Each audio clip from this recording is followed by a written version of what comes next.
Here are my audience members.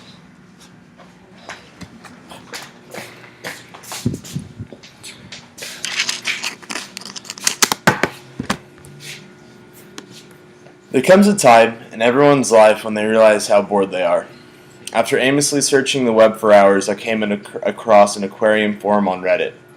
This brought me back to my childhood memories of when I had a small 35-gallon fish tank in my room. After much research, I learned that setting up and maintaining an aquarium is not a simple two-step process. It's in fact very complicated and requires a substantial amount of time and financial commitment. Setting up an aquarium is somewhat of an art, as well as a very entertaining hobby. One of the downsides of this hobby is that it's pretty expensive to start up. There's a lot more to an aquarium than just water in a glass container. You need to consider what type of fish you want, the size of your tank, because the size of the tank limits how many fish can thrive in it, as well as the fish often determine the different type of lights, decorations, and the heat of the water necessary for them to live. According to Pierce, one of the employees at Pet World, one of the most important aspects in setting up a healthy aquarium is the filtration system. This is my filter. At the moment, it had a leak, so we had to put some caulk on it to prevent the leak. But all the fish get the oxygen from the water. When it's passed through their gills, therefore the circulation not only has to be clean water source, but a steady current in the tank. There are other types of gravels, such as an under gravel filter. This one's the least popular filter because it's hard to maintain. Also, the filter I just showed is a canister filter, and that one is one of the most common because everything is self-sustaining. You never have to change the filter, and the other type is a box filter, which is more common for the under 10-gallon tanks. It's a lot smaller and it's easy to maintain. Lighting is a very other important part to an aquarium. My light, which is right here, is a bright Coral Life.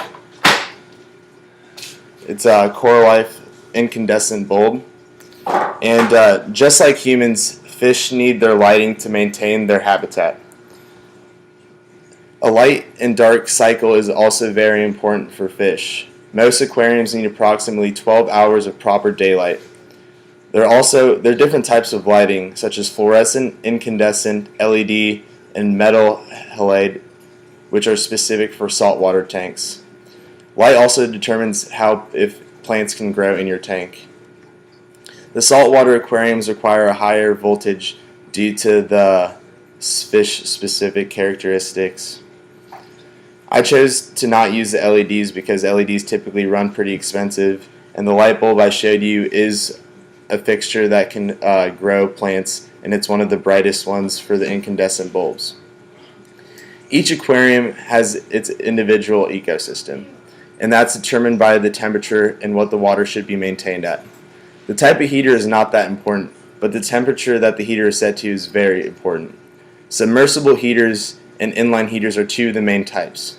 A submersible heater can be fully submerged in a tank, while an inline heater you have to attach to the filter.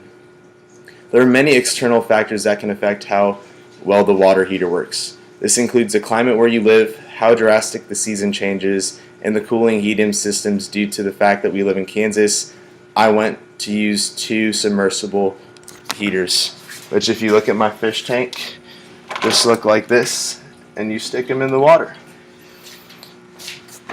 One of my favorite parts about the fish tank, besides the fish himself, is the decorations. There are thousands of different aquarium decorations, ranging from live plants, plastic plants, rocks, sculptures, and wood, just to name a few. A lot of people don't realize that the decorations in an aquarium are often there because the fish need them. For example, my fish are African cichlids. They're very predatory and territorial fish. In their habitat, they lived in rock craters in the lakes of Central Africa, and they're used to hiding in the little caves in between the rocks.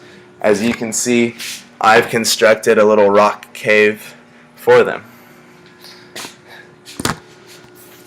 After buying all the requirements for a tank filter, the light, heating, and decorations, it's vital to get your water to appropriate nitrate and ammonia levels. This is the most thing that people overlook. One other thing that's very hard to get right is the bacteria levels in the water. Yes, bacteria. It's essential for a healthy ecosystem to have a bacteria in the water. Certain types of bacteria produce these ammonia. Ammonia is necessary, but it can reach dangerous levels. Therefore, you have to frequently do a water change. A water change is approximately taking 10 to 15% out of the water in your tank out and replacing it with treated tap water. And all you have to do to treat it is just buy a little bottle of primer, and it's a capful for every 5 gallons. If you do this 1 to 2 times a month, then your fish tank will be very healthy. 6 months ago, I set up my 65-gallon fish tank, and so far so good. The fish in my tank are all African cichlids, but I do have 2 plecostomus, otherwise known as suckerfish, and 2 crawdads. Compared to other type of freshwater fish, they come in a variety of different colors, and that's why I chose to do my speech on my fish tank of African cichlids. I hope you enjoyed. Thank you.